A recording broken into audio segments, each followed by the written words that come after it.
আল্লাহ এত রাসূল পাঠালেন পৃথিবীতে, এর কারণটা কি? এর উত্তরটা আল্লাহ তাআলা খুব চমৎকার ভাবে সূরা নিসার 165 নম্বর আয়াতে আলোকপাত করেছেন। যে আয়াতটা দিয়ে আমি আলোচনা শুরু করেছি, আল্লাহ তাআলা বলছেন, রুসুলান মুবাশশিরিন ওয়া মুনজিরিন লিআল্লা ইয়াকুনা লিন-নাসি আলাল্লাহি হুজ্জাতুন বা'দা আর-রুসুল ওয়া কানা আল্লাহু আজিজান হাকীমা। অর্থাৎ আমি রাসূলগণকে সুসংবাদদাতা এবং সতর্ককারী রূপে পৃথিবীতে প্রেরণ করেছি। আমি আবারও বলছি, আল্লাহ বলেন আমি এই পৃথিবীতে রাসূলদেরকে সুসংবাদদাতা এবং সতর্ককারী রূপে পৃথিবীতে প্রেরণ করেছি, যাতে করে রাসূল আগমনের পরে আল্লাহর বিরুদ্ধে মানুষের আর কোনো অজুহাত না থাকে। ওয়া কানা আল্লাহু আজিজান হাকীমা, আর আল্লাহ তাআলা তিনি হচ্ছেন পরাক্রমশালী এবং মহাপ্রজ্ঞাময়। তাহলে উদ্দেশ্য আল্লাহ তাআলা ক্লিয়ার করলেন, কেন তিনি রাসূল পাঠালেন? যাতে মানুষের অজুহাত না থাকে। আল্লাহ তাআলা যদি রাসূল পৃথিবীতে বাণীবাহক হিসেবে প্রেরণ না করতেন, মানুষরা বলতো আল্লাহ আখিরাত বলে যে একটা কথা আছে এটা তো আমি বুঝি নাই, আল্লাহ মৃত্যুর পরে যে আবার জীবিত হইতে হবে এটা তো আমি শুনি নাই, আল্লাহ এই পৃথিবীতে আমি কি কি করেছি তার পাই টু পাই তোমার সুপ্রিম কোর্টের কাঠগড়ায় দাঁড়িয়ে যে বিচারের সম্মুখীন হতে হবে কেউ তো আমার কোনোদিন বলে নাই। এজন্য আল্লাহ বলেন আমি পৃথিবীতে রাসূল পাঠিয়েছি যাতে করে মানুষের কোনো এক্সকিউজ না থাকে। আচ্ছা বলেন তো, এখন কি কেউ আল্লাহরে বলতে পারবে আল্লাহ বিচার যে হবে এটা তো আমি জানি না? বলতে পারবে? আল্লাহ আখিরাত বলে যে একটা কথা আছে, পুনরুত্থান, পুনর্জীবিত হইতে হবে, আবার বিচারের সম্মুখীন হইতে হবে, জান্নাত জাহান্নাম আছে, এগুলো তো কোনোদিন আমি শুনি নাই। এই কথা, এই এক্সকিউজ তোলার কোনো সুযোগ কি আর আছে? No excuse will be granted that day, dear brothers and sisters. সেদিন কোনো এক্সকিউজ আল্লাহ তাআলা গ্রহণ করবেন না, কারণ আল্লাহ তাআলা রাসূলদেরকে প্রেরণ করেছেন, তারা আমাদেরকে বিস্তর বর্ণনা করে জানিয়ে গিয়েছে। এবং কেন রাসূলদেরকে প্রেরণ করেছেন? আল্লাহ বলেন যে দুইটা প্রাইম রেসপন্সিবিলিটি দিয়ে আমি রাসূলদেরকে প্রেরণ করেছি। এক নাম্বার মুবাশশিরিন, তারা সুসংবাদদাতা, তারা আমাদেরকে জানিয়েছে এই পৃথিবীতে যদি আমরা ভালো কাজ করি, এক আল্লাহর ইবাদত করি, কারো হক নষ্ট না করি, তাহলে আমরা জান্নাতে যেতে পারবো। জান্নাতের সুসংবাদ তারা দেন। They are the bearer of glad tidings. They are the bearer of paradise. তারা জান্নাতের সুসংবাদদাতা। রাসূলদের দুই নাম্বার প্রাইম রেসপন্সিবিলিটি হচ্ছে মুনজিরিন, তারা সতর্ককারী। তারা আমাদেরকে এই মর্মে সতর্ক করেছেন যে এই পৃথিবীতে যদি আল্লাহর ইবাদত না করে শিরক করো, বেদাত করো, এই পৃথিবীর বুকে যদি ফাসাদ করো, যদি সীমা লঙ্ঘন করো, যদি অন্যের অধিকার নষ্ট করো, তাহলে তোমাদেরকে জাহান্নামের আযাব ভোগ করতে হবে, ঠিক কিনা? তাহলে দুইটা প্রাইম রেসপন্সিবিলিটি। রাসূলরা হচ্ছেন মুবাশশিরিন, সুসংবাদদাতা, জান্নাতের সুসংবাদ দিয়েছেন। তারা ভালো কাজ করলে জান্নাতে যাওয়া যাবে। পাশাপাশি তারা হচ্ছেন সতর্ককারী। কিসের সতর্ককারী? জাহান্নামের ব্যাপারে সতর্ককারী। এই পৃথিবীতে ফাসাদ করলে, আল্লাহ তাআলার অবাধ্য হলে জাহান্নামে যেতে হবে। এবং রাসূল পাঠানোর মধ্য দিয়ে আল্লাহ তাআলা এক্সকিউজ দেওয়ার সুযোগ বন্ধ করে দিয়েছেন। কোনো এক্সকিউজ আর দেয়া চলবে না। তাহলে পৃথিবীতে কেন আল্লাহ তাআলা রাসূল পাঠালেন, এই পয়েন্টটা কি সবার কাছে ক্লিয়ার? আচ্ছা ক্লিয়ার, আমরা সামনের দিকে এগোই। এরপর আল্লাহ তাআলা বলেছেন এই পৃথিবীতে যত জাতি গোষ্ঠী আছে সব জাতির কাছে আমি রাসূল পাঠিয়েছি। ওয়া ইম মিন উম্মাতিন ইল্লা খালা ফিহা নাযীর, যত জাতি, যত নেশন এই পৃথিবীতে এসেছে সব জাতিকে সতর্ক করবার জন্য, ইনস্ট্রাক্ট করবার জন্য, গাইড করবার জন্য আমি রাসূল পাঠিয়েছি। এমন কোন জাতি নাই যে জাতির মধ্যে আল্লাহ রাসূল পাঠায় নাই, সবাই রাসূল পেয়েছে। এবং মজার ব্যাপার হচ্ছে they are the chosen and selected personality by Allah subhanahu wa ta'ala. রাসূলরা হচ্ছেন আল্লাহ তাআলার পক্ষ থেকে chosen এবং সিলেক্টেড। রাসূলদেরকে সিলেক্ট করেছে কে? আল্লাহ। তিনি বলেন ওয়া ইন্নাহুম ইনদানা লামিনাল মুস্তাফাইনাল আখিয়ার, নবীরা হচ্ছে আমার কাছে মনোনীত, আমি তাদেরকে মনোনীত করেছি এবং তারা হচ্ছে সর্বশ্রেষ্ঠ মানুষ। তার মানে এই আয়াত থেকে বোঝা গেল নবীরা সিলেক্টেড, তারা ইলেক্টেড না। ইলেকশন করে নবী হওয়া যায় না, নবী সিলেক্টেড এর মাধ্যমে হইতে হয়, সিলেকশনের মাধ্যমে। আর সিলেক্ট করেন কে? আল্লাহ। চুজ করেন কে? আল্লাহ। ইলেকশন করে নবী হওয়া যায়? আমরা পৃথিবীর সবাই মিলে যদি ভোট দেই যে আল্লাহ আমরা সবাই ভোট দিলাম, এই হচ্ছে রাসূল, তাকে রাসূল হিসেবে আপনি কবুল করেন, হবে? ইলেকশনে ভোট দিলে আমাদের সাথে যদি ম্যানকাইন্ডের সাথে জিন কাইন্ডও যুক্ত হয়, জিনেরাও যদি বলে আল্লাহ আমরাও আছি, আমরাও দিলাম একটা করে ভোট, হবে? রাসূল হবে? ফেরেশতারাও যদি যুক্ত হয়, ফেরেশতারাও যদি বলে, মানুষও ভোট দিল, জিনেরাও দিল, ফেরেশতারাও দিল, প্রত্যেকে একটা করেই দিল, ধরেন প্রত্যেকের ভোট গণনা করার পরে দেখা গেল বিশাল ভোট কাউন্ট হয়েছে। এখন তাদের এই ভোটের উপর ভিত্তি করে রাসূল হবে কেউ? হবে? কারণ নবী ইলেকশনে হওয়া যায় না, নবী হয় সিলেকশনে। আর সিলেক্ট করেন কে? আল্লাহ। আল্লাহু ইয়ালামু হাইসু ইয়াজআলু রিসালাতাহু, কাকে রাসূল বানাবেন, কাকে তিনি নবী হিসেবে অ্যাপয়েন্ট করবেন, এটা তিনিই জানেন। শুধুমাত্র কেবলমাত্র একমাত্র আল্লাহ তাআলা solely এটাকে কন্ট্রোল করে। কেউ চাইলে কারো ভোটে, কারো ইলেকশনে নবী হওয়া যায় না। নবীরা হচ্ছেন সিলেক্টেড, চুজেন পার্সোনালিটি বাই আল্লাহ সুবহানাহু ওয়া তাআলা। তাহলে নবীরা নির্বাচিত নন, ওনারা মনোনীত। নবীরা কি নির্বাচিত? নবীরা মনোনীত। এখন কতজন নবী রাসূল আল্লাহ তাআলা পাঠিয়েছেন? আল্লাহ তাআলা সুস্পষ্ট করে জানাননি কতজন। কিছু কিছু হাদিস থেকে পাওয়া যায় লক্ষাধিক রাসূল, নবী এবং রাসূল আল্লাহ তাআলা পৃথিবীতে পাঠিয়েছেন। কিন্তু কোরআন আল কারিমে এই লক্ষাধিক নবী রাসূলের সবার কথা আল্লাহ তাআলা আমাদেরকে শোনাননি। আল্লাহ তাআলা মাত্র 25 জন রাসূলের কথা আমাদেরকে শুনিয়েছেন। কতজন? 25 জনের কথা আল্লাহ তাআলা শুধু আমাদেরকে বলেছেন, বাকিদের কথা বলেন নাই। কতটুকু আমাদের বলা দরকার এটা আমাদের চেয়ে ভালো জানেন কে? আল্লাহ ভালো জানেন। আল্লাহ তাআলা ভালো জানেন কতটুকু আমাদেরকে জানাতে হবে। যত রাসূল তিনি পাঠিয়েছেন, যত নবী পাঠিয়েছেন, সবার কথা যদি আল্লাহ কোরআনে বলতেন তাহলে কোরআন কি মাত্র 611 পৃষ্ঠার একটা বই হতো? 10 খণ্ড, 15 খণ্ড, 20 খণ্ড। তখন আমরা হাফেজ হতে পারতাম? হ্যাঁ, আমরা হাফেজ তরিকুল ইসলাম পাইতাম তখন? হ্যাঁ, তাকরিম পাইতাম? তখন তো হাফেজ হওয়া যেত না। এটা যদি 15 খণ্ড 20 খণ্ডের বিশাল ভলিউম হয়, হাফেজ হওয়া যেত না। এজন্য আল্লাহ তাআলা সব নবীদের কথা আমাদেরকে শোনায় নাই, মাত্র 25 জন নবীর কথা কোরআনে আল্লাহ শুনিয়েছেন। কতজন?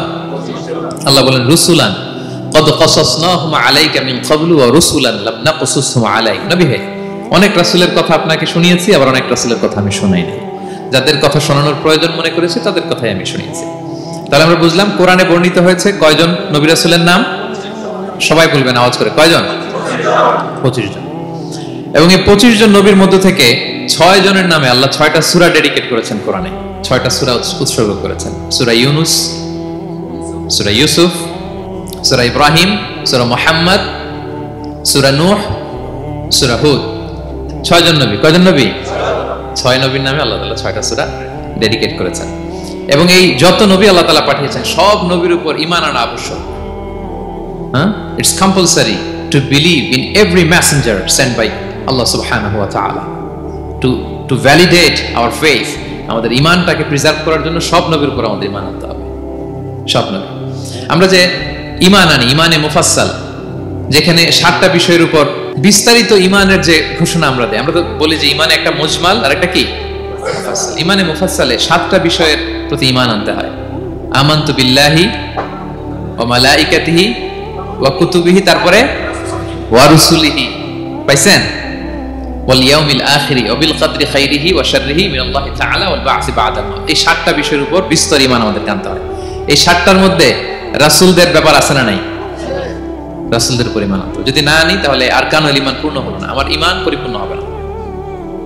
তাহলে রাসূলদের উপর পূর্ণাঙ্গ ঈমান আনা এটা আবশ্যক। এবং এই সকল নবী এবং রাসূলদের একটাই ধর্ম ছিল। ধর্মটার নাম কি? সবাই বলুন, কি নাম? সবার একটাই ধর্ম। সব নবীর একটাই ধর্ম। কারণ আল্লাহর কাছে মনোনীত ধর্ম কয়টা? একটা। ইন্নাদ দীনা ইনদাল্লাহিল ইসলাম। আল্লাহর কাছে মনোনীত একটাই ধর্ম, সেটা হচ্ছে ইসলাম।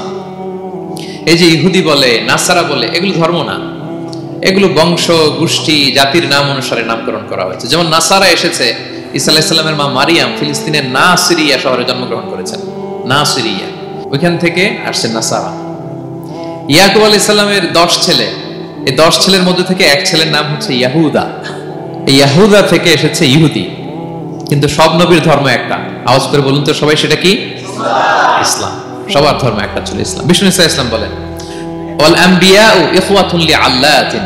সেই বুখারীর বর্ণনা, নবীগণ হচ্ছে একে অন্যের বৈমাত্রেয় ভাইয়ের মতো। বৈমাত্রেয় ভাই মানে মা ভিন্ন কিন্তু বাবা এক, এরকম হয় না?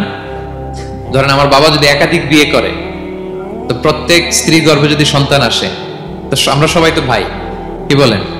কিন্তু মা ভিন্ন। মা কি? তবে বাবা এক। নবীদের দৃষ্টান্তটা এরকম। আল আম্বিয়া ও ইখওয়াতুন লিআল্লাত।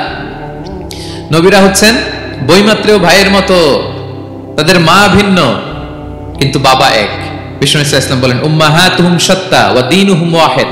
তাদের শরীয়ত, তাদের বিধিবিধান এটা ভিন্ন ভিন্ন, কিন্তু তাদের দ্বীন কি? এক, সেটা হচ্ছে ইসলাম। সকল নবীর ধর্মের নাম হচ্ছে ইসলাম।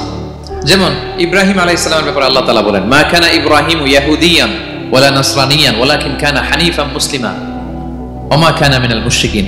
নবী ইব্রাহিম আলাইহিস সালাম উনি ইহুদিও ছিলেন না, নাসারাও ছিলেন না, উনি একনিষ্ঠ মুসলিম ছিলেন। কি ছিলেন?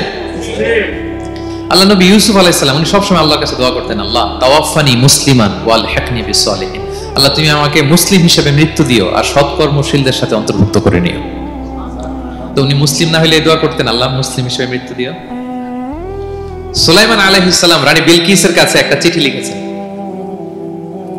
এই চিঠি আবার পাঠিয়েছেন হুদহুদ পাখিকে দিয়ে। হুদহুদ পাখি ঠোঁটে করে এটা কামড় দিয়ে নিয়ে বিলকিসের রাজপ্রাসাদের ভেন্টিলেশনের ভিতর দিয়ে ঢুকে বিলকিস লাঞ্চ করে বিশ্রাম নিতেছিল, এর বুকের উপরে চিঠিটা রেখে ফুরুত করে উড়াল দিছে হুদহুদ। খুলে দেখে অদ্ভুত এক চিঠি, ইন্নাহু মিন সুলাইমান ওয়া ইন্নাহু বিসমিল্লাহির রহমানির রহিম। তো বিলকিসকে উদ্দেশ্য করে সাল্লাল্লাহু আলাইহি ওয়াসাল্লাম বলেছিলেন, আল্লাহ তাআলু আলাইয়া ওয়া তুনি মুসলিমিন, বিলকিস অবাধ্য হয়ো না, বাড়াবাড়ি করো না, মুসলিম হয়ে আমার কাছে ফিরে আসো। কোন নবী বলছেন? তো উনি যদি মুসলিম না হতেন উনি মুসলিম হওয়ার আহ্বান করতেন?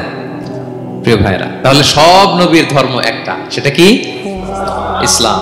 সব নবী একই ধর্মের অনুসারী ছিলেন। এ পর্যায়ে আমরা কমন প্রফিটিক ফিচার্স, 10টা কমন ফিচার আছে যেটা সব নবীদের ক্ষেত্রে প্রযোজ্য, সব নবীদের ক্ষেত্রে এই ফিচারগুলো পাওয়া যায়। এই 10টা কমন ফিচার নিয়ে আলোচনা করব ইনশাআল্লাহ। এই 10টা কমন ফিচারের 1 নম্বর হচ্ছে আল ওয়াহি। সকল নবীকে আল্লাহ তাআলা ওহী পাঠিয়েছেন, রেভেলেশন, প্রত্যাদেশ। ওহী মানে সিক্রেট মেসেজ, যেটা নবী শুনে আর আল্লাহ জানে, দুনিয়ার মানুষ এটা শোনে না। নবীরা বললে কেবল শুনে। সুবহানাল্লাহ বলেন। সব নবীকে আল্লাহ এই ওহীটা পাঠিয়েছেন, জিবরাইল আলাইহিস সালাম মারফত ওহী পাঠিয়েছেন, অথবা সরাসরি কিতাব পাঠিয়েছেন, কিংবা সহিফা পাঠিয়েছেন। আল্লাহ তাআলা ইরশাদ করেছেন, ইন্না আওহাইনা ইলাইকা কামা আওহাইনা ইলা নূহি ওয়ান নাবিয়িনা মিন বা'দি। নবী নূহ আলাইহিস সালামের পরে সব নবীদের কাছে আমি যেমনি ওহী পাঠিয়েছি, আপনার কাছেও আমি এভাবে ওহী পাঠিয়েছি। সব নবীদের কাছে আমি এভাবে ওহী পাঠিয়েছি। সূরা বাকারার শুরুতে মুত্তাকিদের সংজ্ঞা দিতে যে আল্লাহ তাআলা বলেন, ওয়াল্লাযীনা ইউমিনুনা বিমা উনজিলা ইলাইকা ওয়া মা উনজিলা মিন ক্বাবলিক ওয়া বিল আখিরাতি হুম ইউকিনুন। মানে নবী হে, মুত্তাকি তো তারা যারা আপনার উপর যে কিতাব নাজিল হয়েছে এটার উপরও ঈমান আনে, ওয়া মা উনজিলা মিন ক্বাবলিক, এর আগে যত কিতাব নাজিল হয়েছে তার উপরও ঈমান আনে। তা আমরা যদি শুধু কোরআনের উপর ঈমান আনি হবে? তার আগে যত কিতাব, আসমানি কিতাব নাজিল হয়েছে এগুলোর উপরও ঈমান আনার দরকার আছে না নাই? বলেন বলেন। তাওরাতের উপর ঈমান আনতে হবে, জাবুর, ইনজিল, সুহুফে ইব্রাহিম ও মূসা সবগুলোর উপর ঈমান আনতে হবে। তো এই ওহীগুলো আল্লাহ তাআলা নাজিল করেছেন। তাহলে 1 নাম্বার কমন ফিচার হচ্ছে আল্লাহ তাআলা ওহী পাঠিয়েছেন, সব নবীকে ওহী দিয়েছেন। 2 নাম্বার ফিচার হচ্ছে same language of the people. নবীকে আল্লাহ তাআলা যেই জাতিগোষ্ঠীর কাছে পাঠিয়েছেন তিনি ওই জাতির ভাষাতেই কথা বলেছেন। ধরেন মালয় এলাকাতে যদি আল্লাহ নবী পাঠান আর ওই নবী যদি আরবিতে কথা বলে, তা আমাদের মালয়েশিয়ান ভাইরা বুঝবে? আচ্ছা, আরব দেশে যদি আল্লাহ একজন নবী পাঠান, ওই নবী ধরেন যে ম্যান্ডারিনে কথা বলে, চাইনিজ ভাষায়, আরবরা বুঝবে?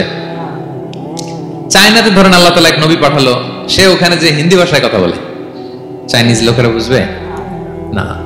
তাহলে যেই জাতির কাছে আল্লাহ পাঠাইছেন ওই জাতির ভাষা দিয়ে আল্লাহ নবীকে পাঠাইছেন। সুবহানাল্লাহ। আল্লাহ তাআলা ইরশাদ করেন, ওয়ামা আরসালনা মির রাসূলিন ইল্লা বিলিসানি কওমিহি লিউবাইয়িনা লাহুম। আল্লাহ তাআলা যত রাসূল পৃথিবীতে প্রেরণ করেছেন বিলিসানি কওমি, যে জাতির কাছে প্রেরণ করেছেন ওই জাতির ভাষায় প্রেরণ করেছেন, যাতে করে নবীর কথা এরা বুঝে। নবীরা এসেছেন বাণী বাহক হয়ে, এখন এই বাণী যদি বুঝতে না পারে তাহলে কাজ হবে? এজন্য প্রত্যেক নবীকে আল্লাহ তাআলা যে জাতির কাছে পাঠিয়েছেন ওই জাতির ভাষায় পাঠিয়েছেন। 3 নাম্বার হচ্ছে সকল নবীকে আল্লাহ তাআলা very good standard of character দিয়েছেন। চারিত্রিক দৃষ্টিকোণ থেকে অতুলনীয় ছিল এক একজন নবী, পা থেকে মাথা পর্যন্ত কালো দাগ ফেলার মতো কিছু ছিল না। আল্লাহু আকবার। মাসুম ছিলেন। আহলুস সুন্নাহ ওয়াল জামাআর আকীদা হচ্ছে প্রত্যেক নবী ছিলেন মাসুম, কোনো গুনাহ করেন নাই, নিষ্পাপ প্রতিটা নবী। সর্বোত্তম চরিত্র দিয়ে আল্লাহ তাআলা, অনুপম চরিত্র দিয়ে আল্লাহ তাআলা তাদেরকে পাঠিয়েছেন। আল্লাহ তাআলা বলেন, ওয়া ইন্নাকা লাআলা খুলুকিন আযীম, and verily you are on a very good standard of character. নবী হে, আপনি চমৎকার একটা ক্যারেক্টারের উপর প্রতিষ্ঠিত। আপনার আচরণের মতো, ক্যারেক্টারের মতো আচরণ অতুলনীয়, পৃথিবীতে দ্বিতীয়টা খুঁজে পাওয়া যায় না, ঠিক কিনা? কারণ নবীরা যদি মডেল হন, তাদের আচরণ যদি ভালো না হয়, তাহলে মানুষ কি তাদেরকে গ্রহণ করবে? মানুষ তো তাদের কাছ থেকে শিখবে, জানবে। তো জন্য তাদের আচরণ চমৎকার হওয়ার দরকার আছে না নাই? চমৎকার আচরণ, চমৎকার চারিত্রিক মাধুর্য দিয়ে আল্লাহ তাআলা পৃথিবীতে এক একজন নবীকে প্রেরণ করেছেন। সব নবীরা ভেরি গুড স্ট্যান্ডার্ড অফ ক্যারেক্টারের অধিকারী ছিল।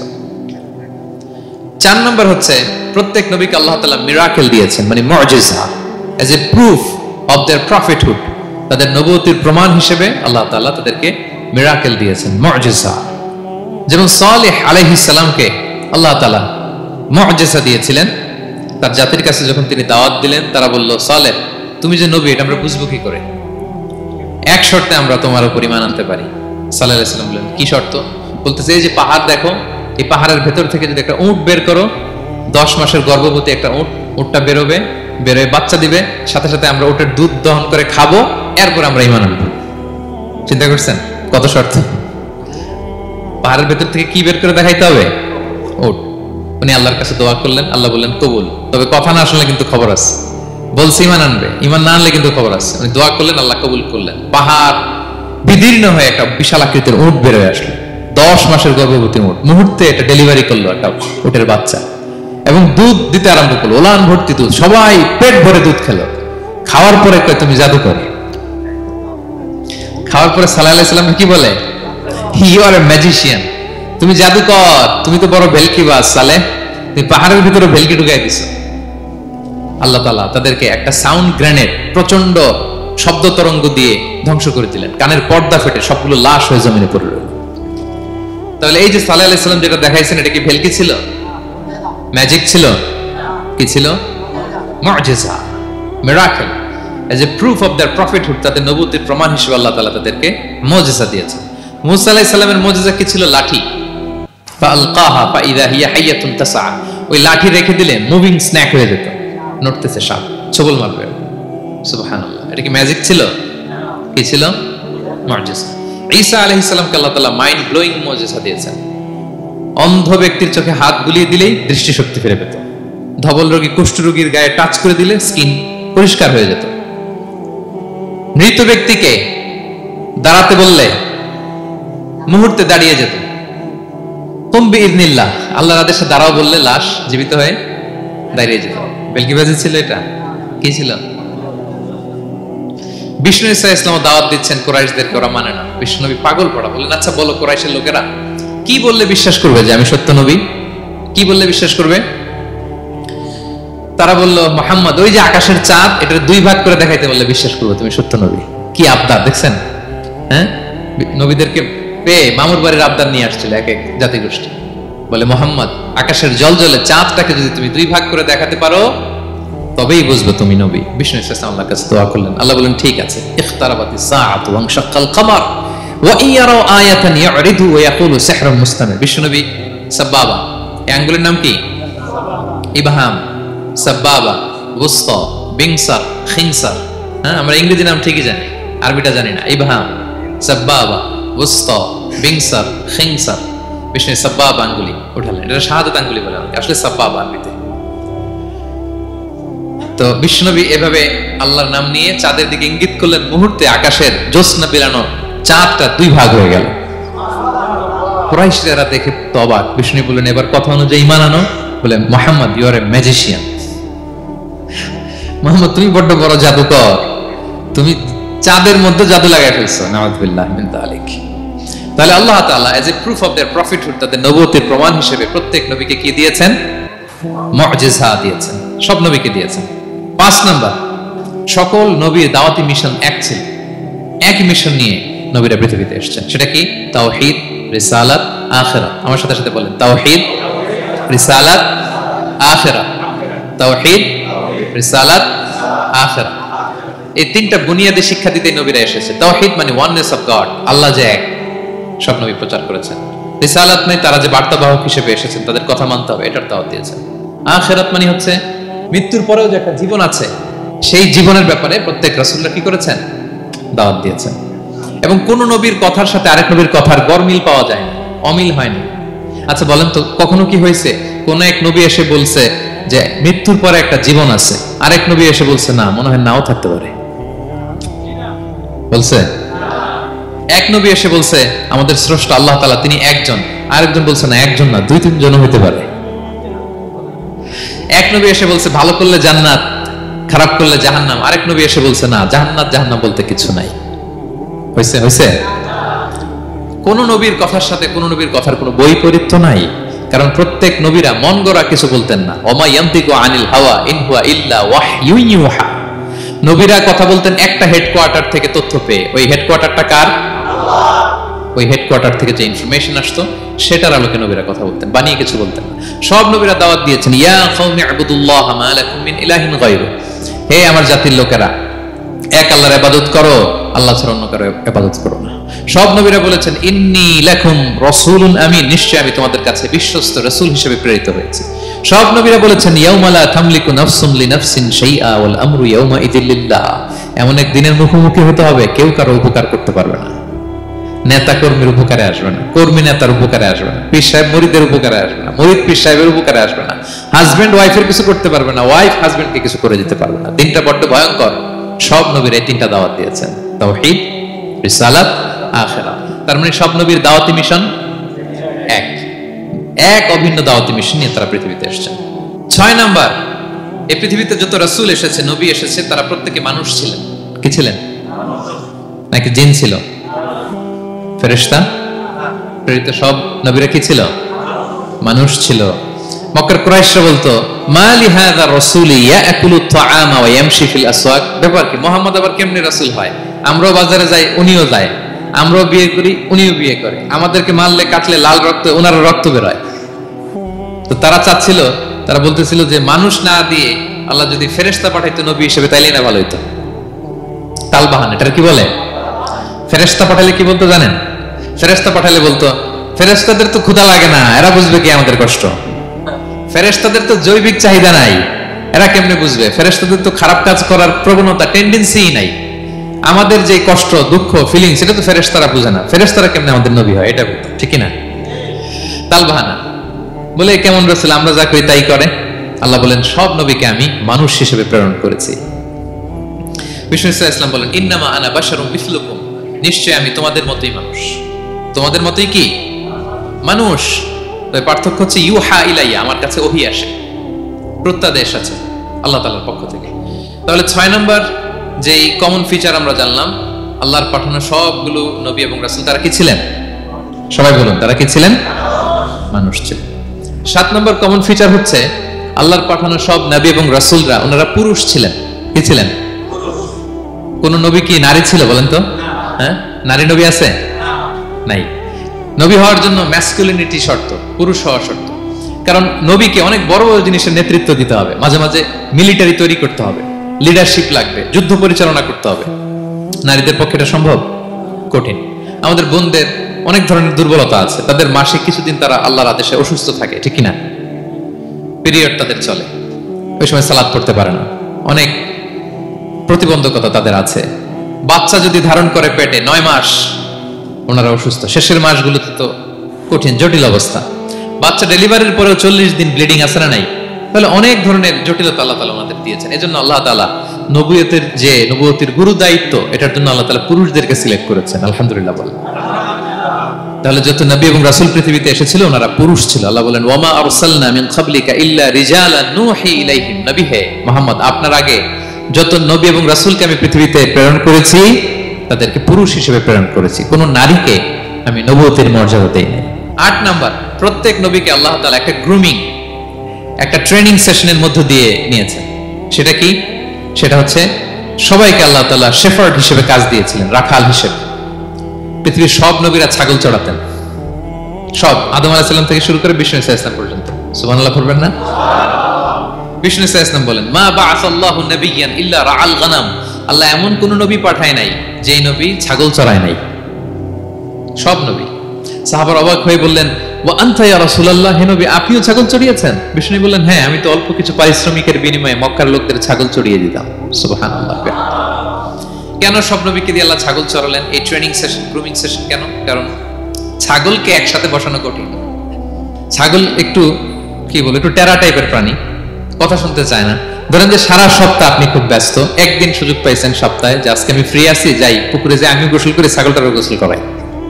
এটা ধরে যদি এখন পুকুরের দিকে টান দেন, কি করবে? পা দুটো এমন শক্ত করে মাটিতে ধরে রাখবে, আপনি যত টানবেন ওর ঘাড়ের চামড়া ছিঁড়ে যাচ্ছে, তারপরেও আসে না।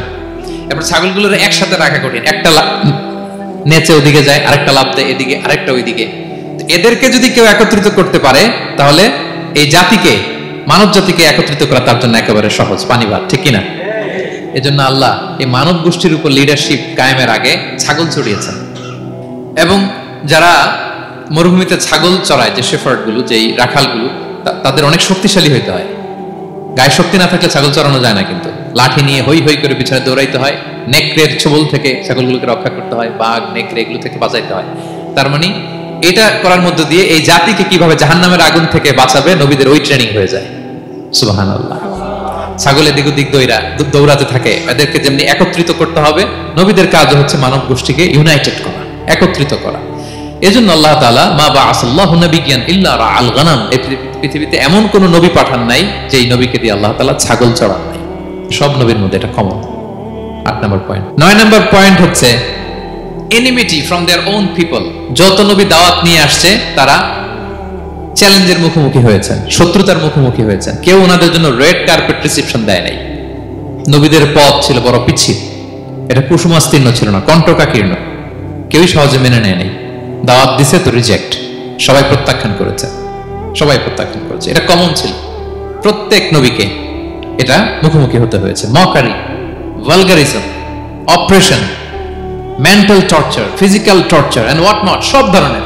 ইভেন অনেক নবীকে হত্যা করা হয়েছে দিনের দাওয়াতের কারণে। বনি ইসরায়েলের লোকেরা তাদের নিজেদের 70,000 নবীকে নিজেরা হত্যা করেছে। এমনকি আমার নবী বিশ্ব নবী মুহাম্মদ রাসূলুল্লাহ সাল্লাল্লাহু আলাইহি ওয়াসাল্লামকে হত্যার ষড়যন্ত্র করা হয়েছিল। আল্লাহ তাআলা দয়া করে বিশ্ব নবীকে হিজরতের ব্যবস্থা করে দিয়ে প্রাণে বাঁচিয়েছেন, মক্কা থেকে মদিনাতে পাঠিয়ে দিয়েছেন।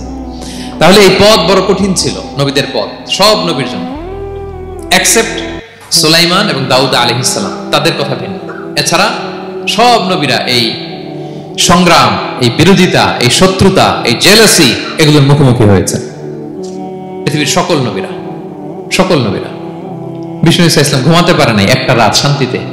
বিষ্ণুর বায়োগ্রাফি যদি আপনি পড়েন, জীবনে যদি পড়ে দেখেন, প্রত্যেকটা নবীর জীবনে এই কষ্টকর মুহূর্তগুলো ছিল। শত্রুতা সব নবীকে পোহাতে হয়েছে। বিষ্ণু ইসলামের কাছে যখন প্রথম নাজিল হলো ইকরা বিসমি রাব্বিকাল্লাযী খালাক, সূরা আলাকের প্রথম কয়টা আয়াত? 5 আয়াত নিয়ে কোরআনের ভারে নতুন রেভেলেশন পেয়ে বিষ্ণুনবী কাঁপতে আরম্ভ করলেন। কাঁপতে কাঁপতে জ্বর এসে গেল বিষ্ণুনবীর গায়ে, নিচে নেমে আসলেন। খাদিজা রাদিয়াল্লাহু তাআলা আনহাকে বললেন সাম্মিলুনি সাম্মিলুনি, আমাকে কম্বল চাপা দাও, আমার খুব শীত লাগছে, আমার জ্বর এসে গিয়েছে। কাঁপতে লাগলেন বিষ্ণু ইসলাম। খাদিজা রাদিয়াল্লাহু তাআলা আনহার এক চাচাতো ভাই ওরাকা ইবনে নওফল ছিল ইনজিল কিতাবের পণ্ডিত। খাদিজা রাদিয়াল্লাহু তাআলা আনহা বিষ্ণুকে নিয়ে চাচাতো ভাইয়ের কাছে গেলেন, যে বলেন ভাই ওরাকা দেখেন তো মুহাম্মদ কি বলে, সে কি দেখছে, কি নিয়ে আসছে, কাঁপতেছে আর বলতেছে আমি মরে যাব, আমাকে কম্বল চাপা দাও। ওরাকা বললেন মুহাম্মদ কে এসেছিল বলতো? বিষ্ণু জিবরাইল ইসলামের বর্ণনা দিলেন। কি বলেছে বলতো? 5 আয়াতের বর্ণনা বিষ্ণু ইসলাম দিলেন। তখন বিষ্ণু ইসলামের কথা শুনে ওরাকা বলল তোমার কাছে যে এসেছে ওহুয়ান নামুস, মানে জিবরিল, সে সব নবীদের কাছে এসেছে। মুহাম্মদ তুমি নবী হবা, তুমি কি হবা? তুমি নবী হবা, আখিরি নবী হবা তুমি। যে তোমার কাছে এসেছে সে সব নবীদের কাছে ওহী নিয়ে এসেছিল। আর জেনে রাখো মুহাম্মদ, তোমার এলাকার লোকেরা একদিন তোমাকে এলাকা থেকে বের করে দিবে, ভবিষ্যৎবাণী করতেছিলেন।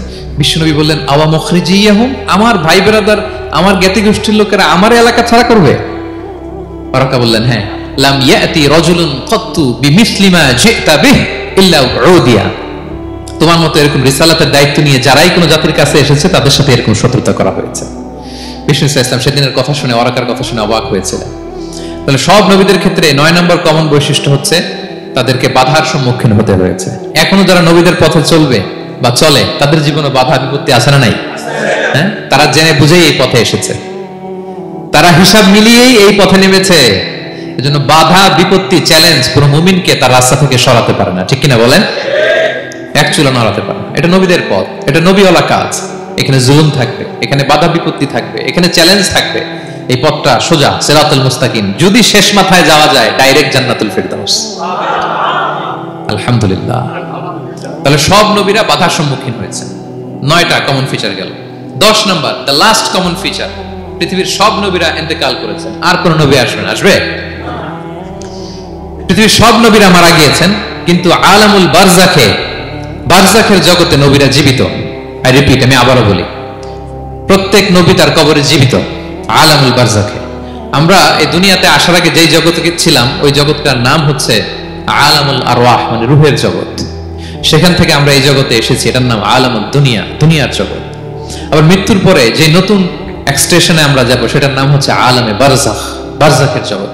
নবীরা ওই বারজাখের জগতে জীবিত। বিষ্ণু সাল্লাল্লাহু আলাইহি ওয়াসাল্লাম সুনান আবু দাউদের হাদিসে বলেন যে ইন্নাল্লাহা হাররামা আলাল আরদি আন তাকুলা আজসাদাল আম্বিয়া, আল্লাহ তাআলা এই জমিনকে, নবীদের দেহকে কনজিউম করাকে হারাম করে দিয়েছেন। মানে জমিনের জন্য নবীদের লাশকে পচিয়ে ফেলা, খেয়ে ফেলা হারাম।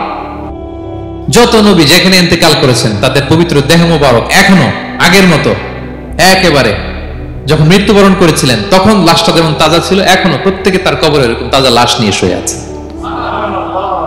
প্রত্যেক নবী কবরে জীবিত, বিষ্ণু সাল্লাল্লাহু আলাইহি ওয়াসাল্লাম ওনার কবরে জীবিত।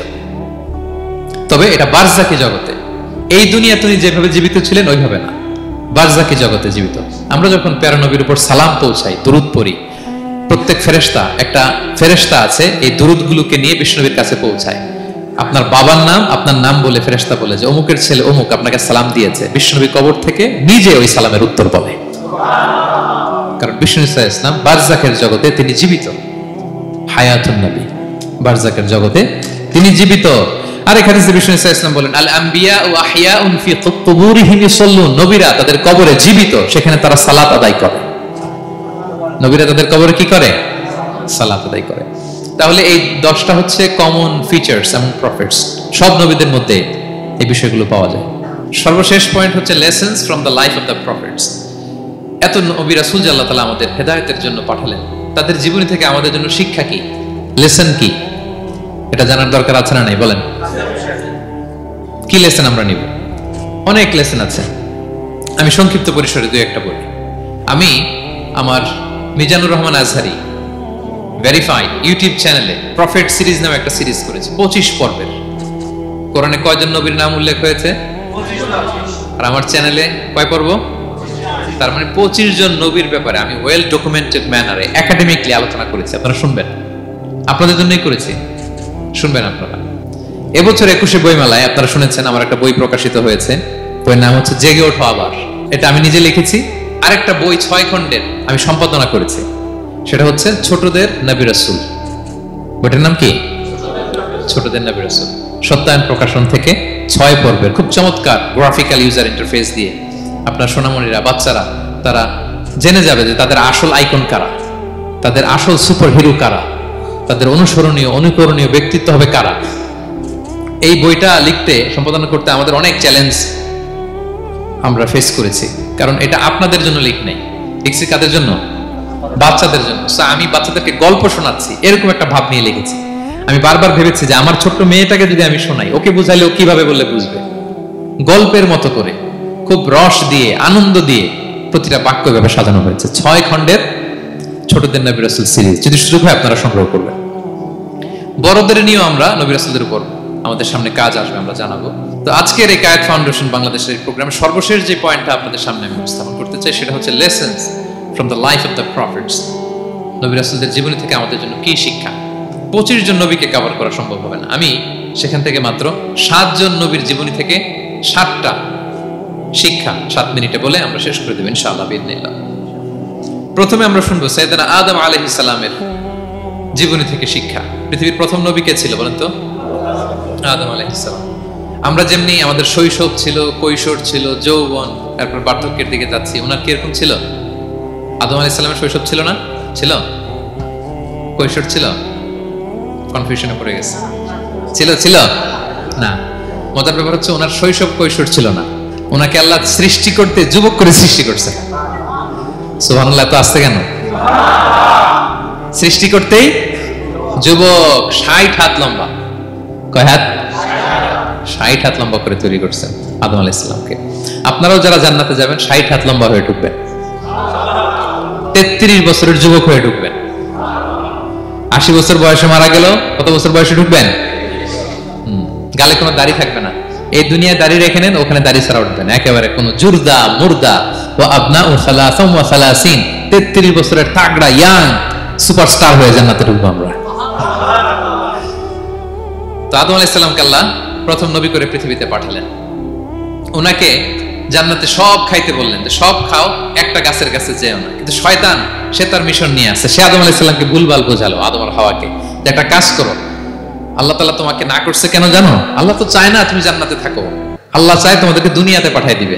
তো তুমি যদি ওই গাছের ফল খেয়ে ফেলো, আল্লাহ আর দুনিয়াতে পাঠাতে পারবে না। কিন্তু আল্লাহ চায় তোমাদেরকে কই পাঠাবে? কিন্তু যদি গাছের ফল খেয়ে ফেলো, আর পাঠাতে পারবে না। এজন্য আল্লাহ নিষেধ করছে গাছের ফল খায় না। চিন্তা করছেন? উল্টা, পুরো উল্টোটা বুঝাইছে। তো ভুল করে সাইয়েদনা আদম আলাইহিস সালাম খেয়ে ফেলছেন এই ফল। খাওয়ার পরেই আল্লাহ তাআলা পাঠিয়ে দিলেন পৃথিবীতে, যাও জমিনে যাও, এই জান্নাতে আর থাকা যাচ্ছে না। কাঁদতে আরম্ভ করলেন আদম আর হাওয়া আলাইহিস সালাম, কাঁদতে কাঁদতে অনুতপ্ত হয়ে আল্লাহর কাছে দোয়া করলেন। তো পুরো আদম আলাইহিস সালামের জিন্দেগির সবচেয়ে বড় শিক্ষা হচ্ছে রিপেন্টেন্স, অনুতপ্ত হওয়া। কি হওয়া? অনুতপ্ত হওয়া। আমরা ভুল করব, কুল্লুকুম খাত্তাউন, আমরা সবাই পাপী। সবাই কি পাপী? কে পাপ করি না? আমরা সবাই পাপী। কিন্তু মনে রাখবেন, আমাদের পাপ যত বড় হোক, আল্লাহর রহমতের দরিয়া তার চাইতেও বড়, অনেক বড়। তিনি দয়াময়, তিনি মেহেরবান, তার দয়ার শেষ নাই, তার মায়ার শেষ নাই। তার রহমতের দরিয়া যে কত বড় আপনি কল্পনাও করতে পারবেন না। শয়তান আর আমাদের মধ্যে পার্থক্য হচ্ছে, শয়তান পাপ করে পাপে অটল থাকে, কিন্তু বিশ্বাসীরা পাপ করার সাথে সাথেই ক্ষমা চায় কার কাছে? এটা হচ্ছে আদম আলাইহিস সালামের জীবনী থেকে আমাদের জন্য সবচেয়ে বড় লেসন। সাইয়েদনা আদম আলাইহিস সালাম উনি ভুল করে যখন বুঝতে পারলেন, অনুতপ্ত হলেন, চোখের পানি ছাড়লেন। 2 ফোঁটা পানি আল্লাহর কাছে সবচাইতে প্রিয়। এক হচ্ছে জিহাদের ময়দানে মুজাহিদের গা বেয়ে ঝরে পড়া রক্তের ফোঁটা, 2 হচ্ছে অনুতপ্ত বান্দার চোখের পানির ফোঁটা। অনুতপ্ত বান্দা নিজের ভুল স্বীকার করে মাথাটা নিচু করে চোখের পানি ছেড়ে দিয়ে যখন আল্লাহর কাছে কাঁদে, তার চোখের পানি চোখ বেয়ে নাকের ডগা বেয়ে জমিনে ড্রপ করার আগেই আল্লাহ তার সব গুনাহ মাফ করে দেয়। সাইয়েদনা আদম আলাইহিস সালাম কাঁদতে আরম্ভ করলেন, কাঁদতে কাঁদতে অনুতপ্ত হয়ে দোয়া করলেন, রব্বানা যালামনা আনফুসানা ওয়া ইল্লাম তাগফির লানা ওয়া তারহামনা লানাকুনান্না মিনাল খাসিরিন। রব্বানা, হে আমাদের রব, যালামনা আনফুসানা, আমরা আমাদের নফসের উপর জুলুম করেছি, ভুল করেছি, অন্যায় করেছি, অপরাধ করেছি। ওয়া ইল্লাম তাগফির লানা, আল্লাহ তুমি যদি ক্ষমা না করো, তুমি যদি মাফ না করো, লানাকুনান্না মিনাল খাসিরিন, আল্লাহ আমরা ধ্বংস হয়ে যাব, আমরা ক্ষতিগ্রস্ত হয়ে যাব, আমরা লুজার হয়ে যাব। এই বাক্যগুলো বলে বলে যখন আল্লাহ তাআলার কাছে দোয়া করলেন, আল্লাহর রহম হলো। আল্লাহ দয়া করে সাইয়েদনা আদম আর হাওয়া আলাইহিস সালামকে ক্ষমা করে দিলেন। ক্ষমা করে আবার জান্নাতের এন্ট্রির ঘোষণা দিলেন যে আবার দুনিয়ার জীবন শেষ করে আসো, যেখান থেকে আসছিলে আবার ওখানে ঢুকতে পারবে। তাহলে আদম আলাইহিস সালামের জীবন থেকে আমরা যে লেসনটা পাই সেটা কি ভাই? বলেন বলেন। অনুতপ্ত হওয়া, রিপেন্টেন্স। আমরাও যদি জীবনে ভুল করি, কি করবেন? ভুলের উপর অটল থাকবেন? অনড় থাকবেন? একগুঁয়ে ধরে বসে থাকবেন? সীমা লঙ্ঘন করবেন? আমরা ক্ষমা চাইব। কার কাছে ক্ষমা চাইব? ক্ষমা দেওয়ার জন্য তিনি বসে থাকেন। শেষ রাতে আল্লাহ প্রথম আসমানে চলে আসেন। প্রথম আসমানে এসে ডাকতে থাকেন, আলা মিন মুস্তাগফিরিন আগফিরালা, কে ক্ষমা চাবা? কে পাপ করেছে, জুলুম করেছে, বলো, আমি ক্ষমা দেওয়ার জন্য আসছি। আলা মিন মুস্তারজিকিন আরযুকালা, কার রিজিকের দরকার, কার চাকরি নাই, কার ব্যবসা মন্দা, আমার কাছে চাও, আমি আল্লাহ বাড়িয়ে দেব। কার কি লাগবে বল, আমি দেবো। আল্লাহ তাআলা দেওয়ার জন্য আসছে, আমি নেয়ার জন্য উঠতে পারি না। আমরা যেন আল্লাহ তাআলার কাছে চাই বেশি বেশি, এবং ভুল করলে যেন আমরা অনুতপ্ত হই। ভুল করলে আমরা কি হব? সাইয়েদনা আদম আলাইহিস সালামের জীবন থেকে আমরা এটা শিখলাম। 2 নম্বরে সাইয়েদনা নূহ আলাইহিস সালামের লাইফ থেকে আমরা কি শিখি? ওনার লাইফ থেকে আমরা শিখি হচ্ছে কনসিস্টেন্সি, মানে লেগে থাকা। ভালো কাজের জন্য কি করা? লেগে থাকা। উনি 950 বছর দাওয়াত দিয়েছিলেন ওনার জাতিকে। কয় বছর বলেন তো? 950 বছরের দাওয়াতি কার্যক্রমের ফলে উনি ফলোয়ার জোটাইতে পারছেন কয়জন জানেন? 80 জন। কয়জন? 80 জন। এরাই আমাদের পূর্বপুরুষ। আমরা পৃথিবীর সবাই কিন্তু এদেরই নাতিপুতি। এই 80 জনকে নিয়ে উনি নৌকার উপর উঠছিলেন, কিস্তির উপর, আর বাকিটা তো মহাপ্লাবন দিয়ে আল্লাহ ধ্বংস করে দিয়েছেন। ওই 80 জন আবার জমিনে এসে জমিন আবাদ করা শুরু হলো, ওখান থেকে পৃথিবীর সকল মানুষ। সুবহানাল্লাহ। উনি বলেন, ক্বালা রাব্বি ইন্নী দাআউতু কওমি লাইলান ওয়া নাহারা, আল্লাহ আমি দিন রাত এক করে আমার জাতি গোষ্ঠীকে দাওয়াত দিয়েছি। ফালাম ইয়াজিদহুম দুআই ইল্লা ফিরারা, কিন্তু আমার দেখলে লোকগুলো ভেগে ভেগে যায়। আর কি করে? আমার কথা যেন শুনতে না হয়, এরা কানে আঙ্গুল দিয়ে রাখে আর মুখে কাপড় পেঁচিয়ে রাখে। নূহ আলাইহিস সালাম তারপরও থামতেন না, কন্টিনিউয়াস দাওয়াতি কাজ। লোকজন নূহ আলাইহিস সালামকে পিটিয়ে আধামরা করে কাঁথা দিয়ে পেঁচিয়ে পাহাড়ে রেখে আসতেন। ওইখান থেকে এসে নূহ আলাইহিস সালাম আবার দাওয়াত দিতে শুরু করতেন। হোয়াট এ কনসিস্টেন্সি, কিভাবে লেগেছিলেন। 950 বছর তিনি দাওয়াত দিয়েছেন, মাত্র 80 জন ফলোয়ার হয়েছিল। তাহলে আমরা অল্প দাওয়াতি কাজ করেই আমরা হতাশ হয়ে যায়, হায় রে আমার কথা শুনলো না, হায় রে আমার কথা পৌঁছাইল না, হায় রে আমার কাছে এসে কেউ মুসলিম হইল না, হায় রে আমার কথা। অস্থির। আপনার কাজ হচ্ছে পৌঁছে দেওয়া, আপনার কাজ হচ্ছে কোরআনের কথা মানুষকে বলা। এটা দিয়ে কতটুকু কি হবে এটার ফয়সালা কার? তাহলে নূহ আলাইহিস সালামের জীবনী থেকে আমাদের শিক্ষা হচ্ছে কনসিস্টেন্সি। 950 বছর উনি লাগাতার দাওয়াত দিয়েছেন, থামে নাই, হতাশ হয় নাই, হাল ছাড়া নাই। নবীরা কখনো হাল ছাড়ে না। সুবহানাল্লাহ পড়ে। 3 নাম্বার, ইব্রাহিম আলাইহিস সালামের জীবনী থেকে আমাদের জন্য শিক্ষা হচ্ছে ওবিডিয়েন্স, আনুগত্য। কি করে আল্লাহ তাআলার কাছে আনুগত্য করতে হয়। আল্লাহু আকবার। আমি মনে হয় 1 ঘন্টার উপরে আলোচনা করেছি আমার প্রফেট সিরিজ ইব্রাহিম আলাইহিস সালামের জীবনী নিয়ে। ওনার পুরো জীবনটা, আল্লাহ কোনো কিছু বলতে দেরি, আল্লাহর আদেশের সামনে মাথা পেতে দিতে ইব্রাহিম আলাইহিস সালামের দেরি হয়নি। আল্লাহ বলেন আসলিম, ওয়া ইয ক্বালা রাব্বুহু আসলিম ক্বালা আসলামতু লিরাব্বিল আলামিন। এই ইব্রাহিম সারেন্ডার, সারেন্ডার। সুবহানাল্লাহ। ইব্রাহিম আনুগত্য করো, আল্লাহ আনুগত্য করছে। ওনার সন্তান হয় না 86 বছর বয়সে একটা সন্তান দিলেন আল্লাহ তাআলা। আমাদের এখানে কার বয়স কত? সর্বোচ্চ বয়স কত আছি আমরা? এদিকে 60 বছরের উপরে কেউ নাই, ঠিক কিনা? 86 বছর বয়সে আল্লাহ সন্তান দিয়েছেন ইসমাঈল আলাইহিস সালাম। কত বছর বয়সে? সন্তানটা আদরের নাকি? হ্যাঁ, আদরের না? শেষ কালে একটা সন্তান পেলেন 86 বছর বয়সে। ইব্রাহিম আর হাজেরার ঘরকে উজাড় করে ফুটফুটে এক সন্তান ইসমাঈল আলাইহিস সালাম আসলেন। ভালোবাসা, আদর যেন ঠিকরে পড়ে, এত গদগদ ভালোবাসা। এবার বললেন যাও হাজেরা আর দুধের সন্তান ইসমাইলকে মরুভূমিতে ফেলে দিয়ে আস। বলতে দেরি, রেখে আসতে দেরি নেই। এটাই হচ্ছে ইব্রাহিম আলাইহিস সালামের আনুগত্য। দুধুমরু প্রান্তরে হাজেরা আর ইসমাইল ইসলামকে রেখে আসলেন, চলে আসলেন। বুকটা ফেটে চৌচির, 86 বছর বয়সে একটা সন্তান পেলাম, দুধের বাচ্চা, আমার স্ত্রী সহ মরুভূমিতে রেখে আসলাম। রেখে আবার থাকাও যাবে না, যাও তুমি ফিলিস্তিনে, এরা থাকবে মক্কায় মরুভূমির মাঝখানে। পরে আল্লাহ জুরহুম কওমের মাধ্যমে এদেরকে পানি, জামজাম অনেক কিছু দিলেন। লম্বা ঘটনার দিকে যাচ্ছে। এরপর হৃদয় যখন ফেটে চৌচির হয়ে যায়, তখন আল্লাহ তাআলা বলেন ঠিক আছে যাও, যা একটু ছেলেরা দেখে আসো। এবার যে দেখে ছেলেরা আরো মায়া লাগে, কারণ একটু বড় হয়েছে তো, এবার দৌড়াইতে পারে, হাঁটতে পারে। সুবহানাল্লাহ বলেন। এবার যখন দৌড়াইতে পারে, হাঁটতে পারে, আব্বু আব্বু বলে ডাকতে পারে, মায়াটা যখন একটু গাঢ় হয়েছে, আল্লাহ বলে এবার ছেলেরা জবাই করে। দেখছেন কি পরীক্ষা? 86 বছর বয়সে সন্তান পেল, রেখে আসলো মরুভূমিতে, একটু বড় হইলো, দেখা করতে গেল, এবার বলে জবাই করো। জবাই করো বলতে দেরি, ছুরি চালাতে দেরি হয়নি। কুরবানির ইতিহাস লম্বা ইতিহাস, দিকে যাব। এরপরে আল্লাহ কবুল করলেন। এরপরে বললেন বাপ বেটা মিলে মরুভূমির মধ্যে ঘেমে ঘেমে একটা ঘর বানাও। এরপরে ঘোষণা দাও মানুষকে যেটা আমার ঘর। বাপ বেটা মিলে কষ্ট করে একটা ঘর বানালেন। এবার বললেন আজান দাও, ঘোষণা দাও, সবাই যেন এখানে আসে। আল্লাহ কারে ঘোষণা দিবে? কেউ তো নাই। বলতেছে তুমি ঘোষণা দাও, এই ঘোষণার শব্দ পৃথিবীর সব মানুষের কর্ণকুহরে আমি আল্লাহ নিজ দায়িত্বে পৌঁছে দেব। আমরা যারা রুহের জগতেও তখনও ছিলাম, যারা লাব্বাইক বলতে পেরেছি, তাদের ঠিকই নসিবে ওই কাবা ঘর জিয়ারতের নসিব হয়ে যাবে। উনি ঘোষণা দিলেন, দেখেন কেউ নাই, ধুধুমরু প্রান্তর। আজকের মক্কাকে কল্পনা করেন তো কি অবস্থা। এই রমজানের লাস্ট 10 days অফ রমাদান আপনি জায়গা পাবেন? হজের চেয়েও বেশি মানুষ। কিভাবে আল্লাহ কবুল করেছেন, কিভাবে আনুগত্য, সাবমিসিভনেস, নিজেকে আল্লাহর কাছে পুরো সুপর্দ করা, এর নমুনা সাইয়েদনা ইব্রাহিম আলাইহিস সালাম পেশ করেছেন। তাহলে সংক্ষিপ্ত কথা হচ্ছে, আল্লাহ নবী ইব্রাহিম আলাইহিস সালামের জীবনী থেকে আমাদের জন্য শিক্ষা হচ্ছে অবিডিয়েন্স, আনুগত্য। কিভাবে আল্লাহর আদেশের সামনে মাথা পেতে দিতে হয়। পারা যাবে তো? হ্যাঁ, ওই ইব্রাহিম আলাইহিস সালামের রক্ত আমাদের দেহে বহমান। আমরাও নবী ইব্রাহিমের উত্তরসূরি। নবী ইব্রাহিমের আলাইহিস সালামের মতো আমরাও ইসলামের জন্য জীবন বিলিয়ে দেওয়ার দরকার আছে না নাই? বলেন বলেন। শক্ত পদে আমাদেরকে এরকম স্যাক্রিফাইসের মেন্টালিটি অর্জন করতে হবে। অবিডিয়েন্স, আনুগত্যের শিক্ষা আমরা নবী ইব্রাহিম আলাইহিস সালামের কাছ থেকে পাই। 4 নম্বরই ইয়াকুব আলাইহিস সালাম, ওনার জীবনী থেকে শিক্ষা হচ্ছে পেশেন্স, ধৈর্য। আমাদের অনেকের ধৈর্য নাই, আমরা অস্থির, অল্পতে ধৈর্য হারাই ফেলি। ধৈর্য এমন একটা গাছ, এই গাছের সারা গায়ে অনেক কাঁটা, কিন্তু এই গাছের ফল বড্ড মিষ্টি।